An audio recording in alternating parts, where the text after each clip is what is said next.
How to change background of keyboard on Android phone. Hello guys, in today's video I'm gonna show you how to change background of keyboard on Android phone. First, then open your keyboard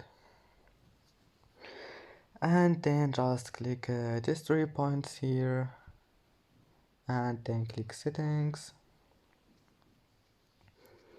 and here you will find this one, themes. Click on it and you just click this one, custom, here, and then start.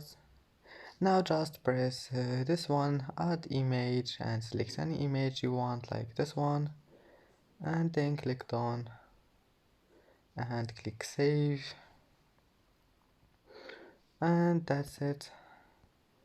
It's easy. And that's how to change background of keyboard on Android phone, and that's it for today's video. Don't forget like and subscribe, and see you in the next video.